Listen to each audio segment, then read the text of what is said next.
Selamat datang kembali di Misteri Official. Jangan lupa subscribe, like, dan jangan lupa aktifkan tombol loncengnya. Sugi menggigit kembali mustika hijau miliknya, kembali keadaan normal sedia kala. Lastri masih berbaring, matanya tetap terbuka dengan pandangan yang kosong. Sugi membuka pintu kamar. Sepi semua pada tidur mungkin, batin Sugi. Sugi teringat tentang perbedaan rivalitas waktu antara dunia nyata dan gaib yang berbeda jauh. Ia ingat ia mengobrol dengan jin tersebut sekitar 5-10 menit. Mungkin di dunia nyata udah 4 atau 5 jam berlalu. Terdengar suara pujian dari masjid terdekat, tanda subuh akan segera tiba. Ia menuju teras rumah. Para seniornya sudah tidak ada, mungkin mereka sudah pulang. Terdengar suara pintu kamar terbuka. Ibu Lastri muncul dari dalam kamarnya dengan mata yang masih sembab. Ia melihat Sugi yang duduk di sofa ruang tamu. Lalu ia membangunkan Pak Bijo, suaminya. Lanjut Ibu Lastri menuju dapur membuatkan kopi. Pak Bijo menghampiri Sugi. "Gimana di kondisi Lastri? Kira-kira bisa disembuhin gak?" ujar Pak Bijo. Sugi tidak langsung menjawab. Dia malah bertanya perihal para seniornya pada kemana, jam berapa mereka pulangnya. Ibu Lastri datang dengan 2 gelas teh dan 1 kopi. "Dik, ngopi apa ngeteh?" tanya Ibu Lastri seraya menaruh nampan minuman di atas meja tamu.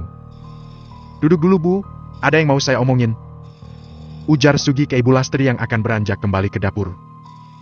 "Pak Bijo sama Ibu pasti pengen Lastri sembuh kan?" ujar Sugi. Mereka pun mengangguk. Ini insya Allah bisa sembuh. "Tapi terus terang Pak, Bu, saya takut dikira dukun atau apalah kalau tiba-tiba Lastri sembuh.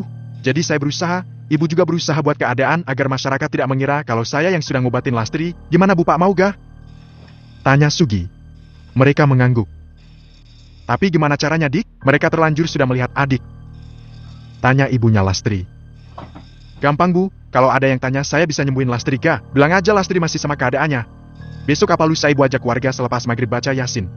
Waktu itu nanti Lastri bisa sembuh normal lagi insya Allah. Yang kedua Bu, mumpung gak ada warga, ini penting saya mau ngomong sesuatu, perihal masalah kenapa Lastri bisa begitu." Gimana yang ngomongnya ya? Kalau Lastri sembuh Ibu sama Bapak janji gak akan dendam sama siapapun, termasuk sama orang yang sudah membuat Lastri begini, ujar Sugi. Mereka saling tatap. "Saya ikhlas Dik, asal Lastri sembuh saya gak dendam," ujar Ibu Lastri. "Iya Dik," tambah Pak Bijo. "Yang ketiga Pak Bu, jaga aib seseorang termasuk orang yang sudah mencelakakan Lastri. Berdamai dengannya, jaga silaturahmi. Jangan ngerasani gibah tentang orang itu kepada masyarakat. Takutnya hal seperti ini terulang lagi, gak ada habisnya," ujar Sugi. "Iya Dik, kami janji," jawab Pak Bijo dan istrinya. Sugi lalu menceritakan semua yang ia dengar dari jin tersebut kepada Pak Bijo dan ibunya Lastri. Pak Bijo dan Ibu Lastri hanya menunduk. "Apa kami yang salah Dik? Waktu di ruang saya yang disindir terus-terusan sampai saya gak kuat dengernya lalu emosi. Dia duluan yang memulai, saya bela kehormatan saya juga," ucap Ibu Lastri sambil mengusap air matanya. Pak Bijo hanya diam, tidak menyangka Pak Lurah lah dibalik masalah ini. "Pak Bu, ini bukan masalah benar atau salah. Anggap aja kalau Bapak sama Ibu itu benar, Bapak sama Ibu lagi ngalah. Kalau Bapak sama Ibu itu salah, anggap ini permintaan maaf. Udah gitu aja, inget Lastri. Apa pengen Lastri sembuh terus gini lagi?" ujar Sugi. "Bapak sama Ibu selembut mungkin minta maaf dan berdamai dengan Lurah dan istrinya, sisanya biar saya nanti yang ngurus." "Gimana Pak Bu?" tanya Sugi. "Iya Dik, pagi ini juga kami langsung ke rumah Pak Lurah Dik minta maaf. Malamnya langsung yasinan, saya pengen Lastri cepat sembuh," ujar Pak Bijo. "Ya udah kalau gitu udah mau subuh, saya pamit pulang dulu," ujar Sugi. Sugi berpamitan untuk pulang. Pak Bijo memberikan uang tapi Sugi menolak. Di jalanan yang masih sepi, Sugi memasuki semak-semak dan menggunakan kekuatan batu hitamnya untuk teleportasi ke rumahnya. Sugi sudah berada di kamarnya, karena rasa kantuk yang sangat berat, ia pun tertidur. Ia bangun siang hari, setelah itu ia makan, memberi makan burung peliharaannya. Utinya tidak ada, mungkin sudah berangkat ke kebun. Di siang hari, setelah semua pekerjaannya selesai, ia ngopi di depan kandang burung peliharaannya sambil melihat burung. Udah agak panas, mandilah pikirnya. Ia masuk ke dalam rumah, kepikiran ingin mandi di air terjun, di tempatnya tidak ada air terjun. Ia masuk kamar dan menggunakan kekuatan batu hitamnya. "Kemana Tuan?" "Air terjun," jawab Sugi. Sugi terhempas di bawah sebuah pohon di hutan. Sayup-sayup ia mendengar deru suara air yang begitu besar itu air terjun batinya. Terdengar pula jerit-jerit orang. Ia menyusuri hutan mengarah ke suara air terjun. Ramai betul batinya. Terlihat banyak sekali orang yang berada di sekitar air terjun. Cukup indah, banyak batu-batuan. Sugi bergegas menuju air terjun tersebut. Ada salah satu pengunjung yang duduk di bibir sungai yang dangkal, di atas batu besar sambil menelpon. Liburanlah ini di air terjun Gunung Betung. Sugi mendengar percakapannya di telepon. Gunung Betung, di mana ini? Batinya. Ia tidak memperdulikannya, dan lanjut mandi di air terjun. Setelah mandi ia berjalan-jalan melihat di sekitar. Terpampang sebuah papan baliho kecil. Bertuliskan, "Selamat datang di wisata air terjun Gunung Betung, Dinas Pariwisata, Kabupaten Pesawaran, Bandar Lampung." Buset di Lampung ini, batin Sugi. Sugi ingin segera kembali ke rumahnya. Ia memasuki hutan. Sekiranya aman tidak ada yang melihat ia lalu berteleportasi ke rumahnya di lereng Gunung Lau. Tak perasa sore menyingsing.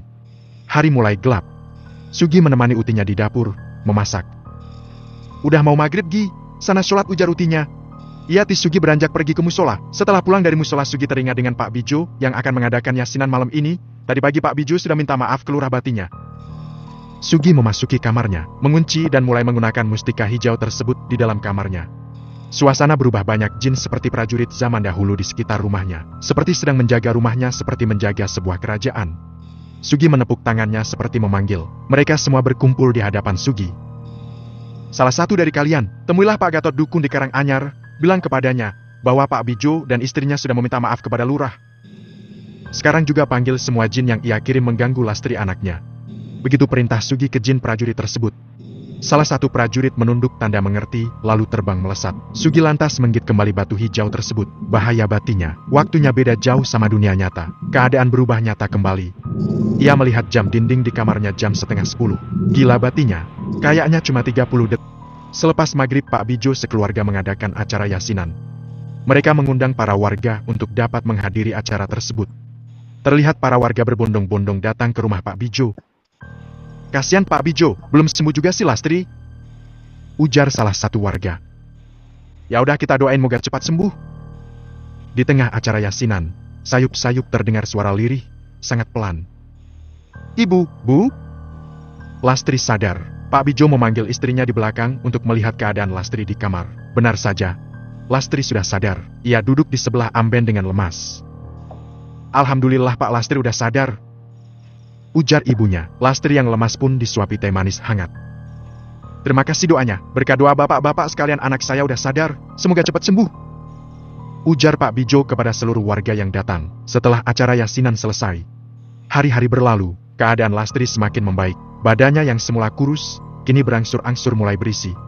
Diam-diam Pak Bijo mencari keberadaan Sugi. Ia ingin sekali berterima kasih sebesar-besarnya terhadap Sugi yang sudah menolong putrinya sekaligus menyadarkannya. Terdengar suara ketukan pintu. "Assalamualaikum." "Siapa ya?" batin utinya Sugi. "Waalaikumsalam. Cari siapa Pak?" "Oh Mbah, saya Bijo Mbah dari desa bawah." "Anu Mbah, Suginya ada gak Mbah?" "Oh nyari Sugi, dia lagi jerat burung di hutan. Biasanya sih udah pulang, tapi kok ini belum pulang juga. Masuk-masuk Pak," ujar utinya Sugi mempersilahkan Pak Bijo masuk. "Bentar Pak, silakan duduk dulu." Terlihat utinya Sugi sedang menyiapkan minuman. "Ini Pak, monggo. Maaf cuman ada ini," ujar utinya Sugi seraya menyuguhkan teh hangat. "Walah repot-repot Mbah, makasih Mbah," ujar Pak Bijo. "Anu Pak, kalau saya boleh tahu ada urusan apa sama Sugi, kok jauh-jauh ke sini?" tanya iti Sugi. "Oh walah anu Mbah, gak ada perlu apa-apa kok Mbah, cuma pengen main aja Mbah, mau lihat-lihat burung Sugi, siapa tahu ada yang saya minati," ujar Pak Bijo. "Oh mau beli burung Ki? Berarti tunggu Sugi, Mbah gak tahu menau soal burung." "Iya Mbah." "Oh ya Mbah, ini ada oleh-oleh dari saya, diterima ya Mbah," ucap Pak Bijo seraya memberikan bingkisan. Terlihat kantong plastik berisi gula pasir, minyak, terigu, kopi, dan lain-lain. "Lolo, mau beli burung kok bawa sembako?" tanya Uti. "Gak apa-apa Mbah, anggap-anggap hadiah dari saya," ucap Pak Bijo. "Orang tuanya Sugi di mana ya Mbah?" tanya Pak Bijo. "Oh, ibunya merantau, dari Sugi kelas 2 SD, sampai sekarang belum pulang, gak ada kabarnya, kasihan Sugi itu." "Ya begitulah Pak, kalau rumah tangga berantakan anak yang jadi korban," ujar utinya Sugi. "Sugi itu cucu saya, hitungannya udah seperti tidak punya orang tua dia. Dari ibunya pergi, saya yang ngurus. Untung Gusti Allah ngasih saya umur buat ngerawat dia, kalau enggak, gak tahu lagi saya gimana nasibnya," ujar utinya. "Semenjak dia lulus SD, dia gak ngelanjut, ya beginilah kerjanya nyari burung sama bantuin Mbah di kebun." "Oh Mbah nandur apa sekarang?" tanya Pak Bijo. "Wortel Pak, dikit Pak, cuma sepetak. Ya cukup-cukup buat makan Pak. Alhamdulillah semenjak Sugi cari burung, ternak burung juga, agak mending lah sekarang, ujar Utinya. Pernah juga burung juga ti Sugi mbah. Ia belajar dari teman-teman komunitas, apalah itu bahasanya. Saya gak tahu burung apa yang diternak, warna-warni gitu, dikasih makan kol ya mau burung itu. Ujar Uti Sugi. Oh kenari kalau gak lovebird mungkin bah. Iya mungkin. Loh, ada tamu ti. Ujar Sugi yang baru datang. Lah ini orangnya udah datang. Udah dari tadi Pak Bijo. Tanya Sugi, sambil menyalami Pak Bijo. Barusan Gi, dapat gak jeratnya Gi? Tanya Pak Bijo. Agak susah sekarang Pak, cuma dapat kroto, telur semut angkrang aja ini, lumayanlah buat makan burung, ujar Sugi. Emang kamu jebaknya pakai apa Gi? Tanya Pak Bijo. Pakai pulut Pak. Cuma pulut aja gak ada pancingannya? Pancingan gimana Pak? Ya bawa burung, biar mancing burung sejenisnya datang, atau pakai salon bluetooth yang ada suara burungnya. Oh, iya juga ya, Pak. Berapa belinya Pak salon bluetooth itu Pak? Bisa dibawa kemana-mana ga? Takutnya gede lagi. Tanya Sugi. Gagi ada yang kecil, biasanya buat jerat burung itu yang kecil. Segede kotak rokok juga ada. Murah kok Gi, cari aja di konter HP, yang lengkap biasanya jual di situ. Ucap Pak Bijo. Oh ya ntarlah kalau ke kota aku tak cari salon bluetoothnya, jawab Sugi. Ya udah dienakin ngobrolnya Uti mau ke belakang dulu banyak kerjaan ujar Utinya pamit. Iya Ti, ucap Sugi.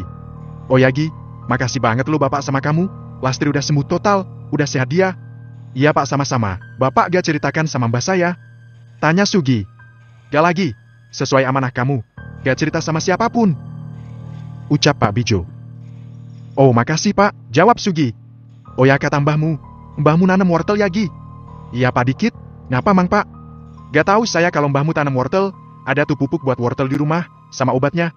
Kalau kamu turun, mampir ke rumah ambil ya ujar Pak Bijo. Insya Allah Pak gak janji, takutnya lupa saya, ujar Sugi. Oh ya sampai lupa, adik Bapak dari Semarang mau datang besok lusa. Rencana Bapak mau kasih oleh-oleh burung, makanya Bapak kesini mau lihat koleksi burung Mugi. Ada gagi? Tanya Pak Bijo. Oh adik Pak Bijo sukanya burung apa Pak? Jalak kebo dia suka, murai juga tapi kemahalan kalau murai. Ada saya Pak jalak kebo. Ucap Sugi. Punya kamu Gi jalak kebo, bukannya di gunung jarang ada ya? Dapat di mana kamu Gi? Tanya Pak Bijo. Anu itu pas gantangan Pak tukeran sama kompetitor lain, ujar Sugi berbohong. Padahal ia dapat dari menjerat di dataran rendah di daerah Padang, Sumatera Barat. Sugi sering berpindah tempat dengan kekuatan mustika hitamnya, hanya untuk memasang jebakan burung. Oh gak apa-apa kalau Bapak beli itu? Tanya Pak Bijo. Ya gak apa-apa Pak, emang niat saya jual lagi, ujar Sugi. Ayo sini Pak lihat burungnya ada di samping rumah. Mereka pun berjalan ke samping rumah. Ya Allah Gi banyak banget burungmu, kalah rumah mbahmu sama kandang, ujar Pak Bijo sambil tertawa. Wewe ini sih udah bisa buka kios, kalau segini banyaknya burung. Yang kamu ternak apa aja Gi? Tanya Pak Bijo. Kenari, pleci, tilang, burung murah semua Pak, yang kira-kira bisa sistem umbaran di kandang gede gitu aja. Masukin jantan satu betinanya banyak, udah gitu aja Pak, gak repot kebanyakan kandang ujar Sugi. Kalau ternak burung mahal, model kacer murai masih belum tahu caranya, belum punya ilmunya Pak, kalau udah tahu, halah tak lepas semua tilang sama pleci ini, ujar Sugi bercanda. Mbah Gatot. Ada-ada aja kamu Gi, ujar Pak Bijo. Ya udah Gi jalak kebunnya Bapak beli, tapi pinjam kandangnya dulu, bawanya bingung Bapak, ujar Pak Bijo. Oh iya Pak bawa dulu aja, ujar Sugi. Nanti kamu kalau mau ngambil kandangnya sekalian ngambil pupuk sama obat wortel, buat mbahmu ya, ujar Pak Bijo. Siap-siap Pak. Setelah membeli burung milik Sugi, Pak Bijo pun berpamitan pulang. Sore itu suasana di lereng Gunung Laut tampak sejuk, udaranya yang masih bersih, ditambah suara kicau burung milik Sugi, menambah suasana menjadi tambah asri. Sugi bergegas mandi, setelah mandi ia menghangatkan tubuhnya dengan secangkir kopi panas. Ia memegang batu mustika berwarna merah miliknya, sambil duduk di teras rumahnya di sebuah kursi kayu, teras rumah yang hanya beralaskan tanah. Apa ya kekuatan dari yang warna merah ini, batinya. Ia memasuki kamarnya hendak mencoba baru mustika berwarna merah tersebut. Digigitlah batu tersebut, tapi tak ada sesuatu apapun terjadi. Sugi bingung, kok gak berfungsi, batinya. Digigit kembali tetap tidak ada fungsinya. Lah ini untuk apa batinya? Gak mungkin gak ada kekuatannya. Temannya yang lain hijau dan hitam ada fungsinya. Lah kok ini gak terjadi apa-apa? Ia menoleh dilihat sekitarnya. Ini tetap di kamarnya, tidak pindah tempat, tidak pula ke alam gaib. Lah, terus buat apa ini? Batinya mulai bingung. Waduh rusak apa ya? Sugi terus berusaha menggigit ulang batu tersebut sampai ia putus asa. Ah udahlah, rusak paling batu ini. Antara kapan-kapan saya ke alam gaib di atas sana? Tanya sama ibu berkebaya itu. Batin Sugi berujar. Kekurangan dan kelebihan tiap-tiap mustika yang Sugi pegang sangat ia pahami sekali. Yang hijau, masalah perbedaan waktu yang sangat parah. Kelebihannya ia bisa ke alam gaib, tempat batu itu digunakan. Contoh ia menggigit batu hijau di kamarnya, dan keadaan alam gaib ia sekitar kamarnya dan sekitar rumahnya. Begitu seterusnya waktu dipakai di beda tempat, alam gaib ia pun berbeda. Sugi menyadari waktu ia menyembuhkan Lastri, di situ berbeda alam gaibnya seperti saat di lereng tempat tinggalnya. Yang hitam, kita harus memberitahu tempat yang emang dari dulu sudah ada, karena umur jin yang lama, ia hanya tahu nama-nama tempat yang sudah tua. Seperti gunung, laut, danau, dan belum tentu sesuai dengan perkiraan Sugi. Pernah Sugi minta diantar ke Taman Nasional Bukit Barisan, ia ingin menjerat burung di sana, karena masih alam liar. Ternyata ia dipindahkan ke Gunung Seminung Lampung Barat, dekat dengan Danau Ranau. Jadi jin tersebut tidak kenal dengan nama Bukit Barisan. Agak susah mengidentifikasi lokasi intinya, dia harus menghafal nama tempat yang emang dari dulu tidak berubah nama, sampai sekarang. Sedangkan yang berwarna merah masih menjadi misteri sampai saat ini. Sugi yang merasa bosan, ingin jalan-jalan. Kemana ya, batinya? Oh ya jajanlah, enak ini makan sekuteng batinya. Ia lalu mengambil uang 100.000 di lemarinya. Tidak lupa ia berpamitan ke utinya hendak main. Ia membawa jaket dan sarung. Menuju belakang rumah, digigitnya batu mustika berwarna hitam miliknya. Kemana tuan, Dieng Puncak Dieng, jawab Sugi. Lalu ia terhempas ke sebuah area luas. Dingin-dingin banget untung bawa sarung, ujar Sugi. Samar-samar dari kejauhan dia melihat banyak lampu, banyak pengunjung, ada yang berjualan juga. Ia membeli minuman jahe, sekuteng mirip bandrek. Ia berusaha membaur dengan pengunjung lain, dan memulai obrolan. Dinginnya ya mas, ucap Sugi ke salah satu pengunjung. Wiyap wo kopiku, sampai gak ada rasanya lagi, ujar orang itu. Dari mana sampean mas, tanya Sugi basa-basi. Dari Surabaya dik, sopir, itu nganterin tetangga liburan ke sini. Oh, jawab Sugi singkat. Liburan kok ke tempat kayak gini ti, kalau mau kayak gini di rumah masuk freezer sama aja, ucap orang itu. Hah, ada-ada aja mas, biasalah orang kayak aneh-aneh aja kalau nyari tempat liburan, ucap Sugi menambahkan. Lah kamu sama siapa dik? Tanya orang itu. Sendiri mas, lagi nyari inspirasi, jawab Sugi. Hahaha, nyari penyakit di sini dik, gak ada inspirasi, malah beku utekmu, otak gak bisa mikir. Hahaha. Mereka pun tertawa sambil tangan yang bersila di perut menahan dinginnya malam itu di Dieng. Kamu masih sekolah apa gimana dik? Udah gak mas, kalau sekolah mungkin sekarang aku udah kelas 3 SMP mungkin, jawab Sugi. Lah napa gak lanjut dulu? Panjang ceritanya mas, intinya lagi-lagi uang, jawab Sugi sambil bernyanyi. Sama dik mas dulu agak mending sih, mas lulusan SMP, abis itu orang tua mas meninggal, kakak-kakak gak ada yang biayain. Ya udah hidup sendiri, dari kerja setim mobil, kerja bangunan, hal macem-macem pokoknya. Kalau sekarang kamu kerja apa gimana dik? Gak mas, aku ternak burung, jawab Sugi. Weh hebat, kamu masih muda punya usaha sendiri. Pengen mas juga kayak kamu tapi gak punya hobi, gak punya bakat apa-apa juga. Sekarang jadi pengangguran, istri buka warung, saya sopir tembak, kadang kerja bangunan, hal arwat pokoknya.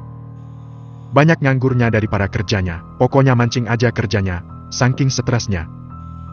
Tapi lumayan ini mas dapat job nyopir, ujar Sugi. Ya kebetulan ada tetangga yang lagi liburan aja dik, kalau gak yang nganggur.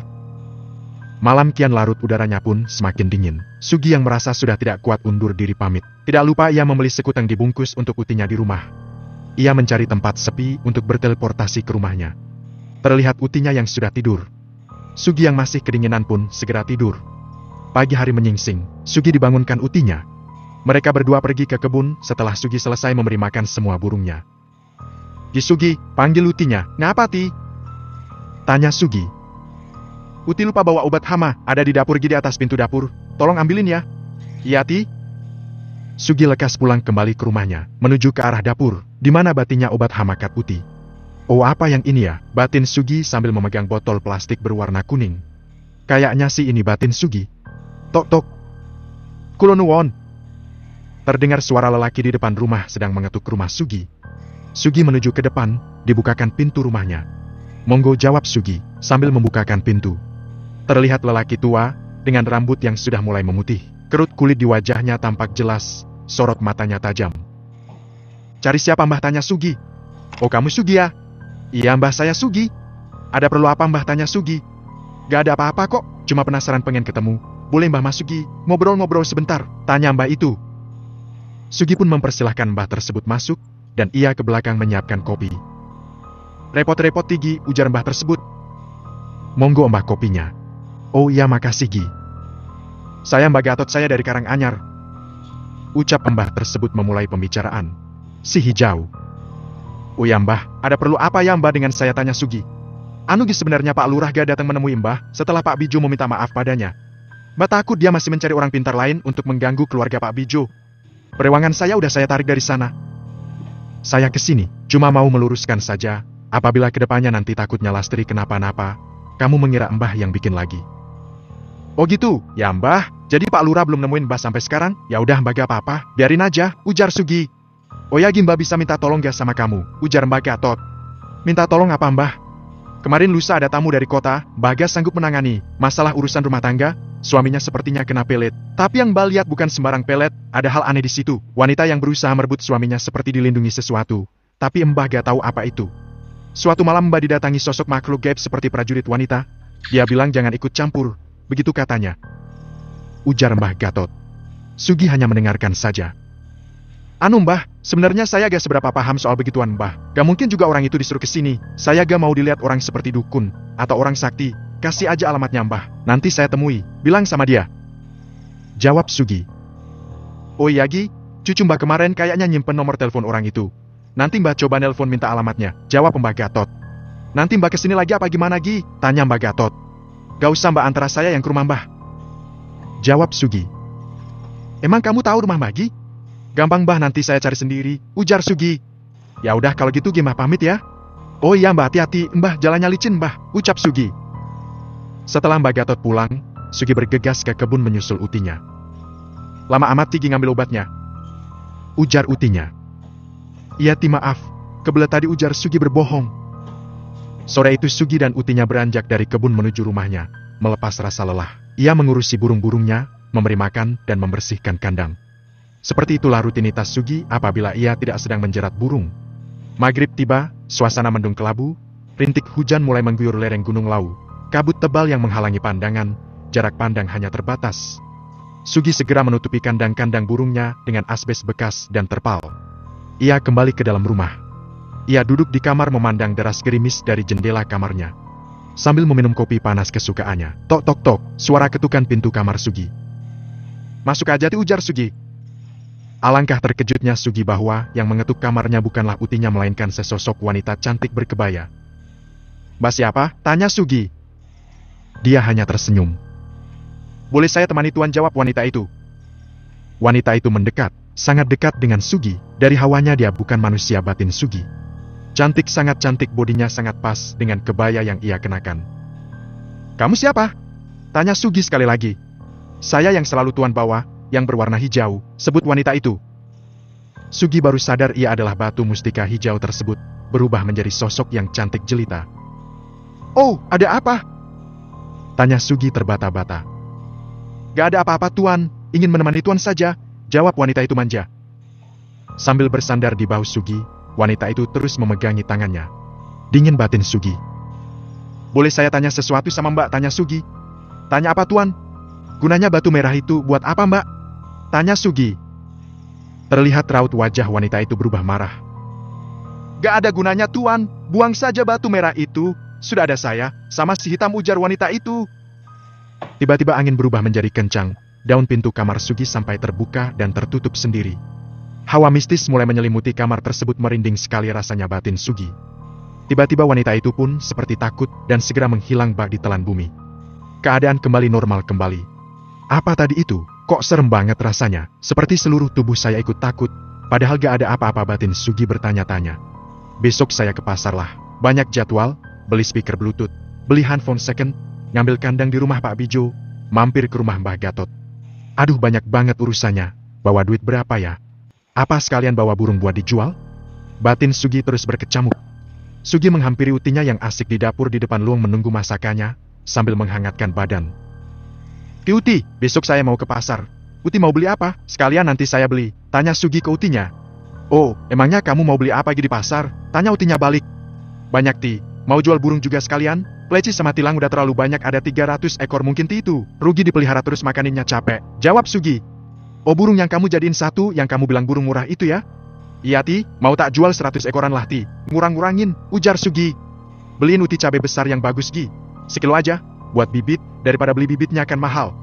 Uti pengen tanam di galengan-galengan bibir atau pinggir kebun, ujar Utinya. Iya Ti, sama apa lagi Ti? Apalagi ya? Oh anu Gi, beli pupuk mutiara 3 kilogram aja Gi. Iya Ti, besok aku beliin, ujar Sugi. Setelah sholat subuh, Sugi langsung memasukkan burung pleci dan kutilang ke dalam 2 kandang besar yang hendak ia jual. Lalu ia ke kamar mengambil uang di lemarinya. Bawa uang berapa ya? Sugi mempunyai uang 3,7 juta di lemarinya hasil ia menjual burung bertahun-tahun. Ya segitulah, memang sedikit tapi ia suka. Bawa 1 juta, mudah-mudahan cukup, batin Sugi. Diikatnya 2 kandang itu bertumpuk, lalu diberi tali di kanan dan kirinya, seperti tas ransel. Ia menggendong di punggungnya berjalan menyusuri lereng. Aduh telat, mobil sayur udah pada keluar jam segini, batinnya. Sampai di desa Gondosuli fajar menyingsing, Sugi terus berjalan. Gi Sugi, sapa seorang wanita seumurannya yaitu Tiara, teman SD-nya, sedang menyapu halaman rumahnya. Oh Tiara, ujar Sugi malu. Kamu bawa apa itu Gi? Burung mau saya jual, kamu gak sekolah Ra? Tanya Sugi. Masih jam berapa ini? Abis ini mandi siap-siap sekolah. Oh, ya udara, aku terus ya, masih jauh perjalanan, ujar Sugi. Bareng aku aja Gi, aku sekolah bawa motor, kamu tunggu dulu aja, daripada jalan jauh loh, ucap Tiara. Gak usah Ra, ngerepotin, bawaanku juga banyak susah boncengan, tak terus aja, jawab Sugi. Sekian dulu cerita dari saya, kita lanjutkan kembali di part selanjutnya. Jangan lupa terus dukung Misteri Official. Like dan subscribe, terima kasih, salam.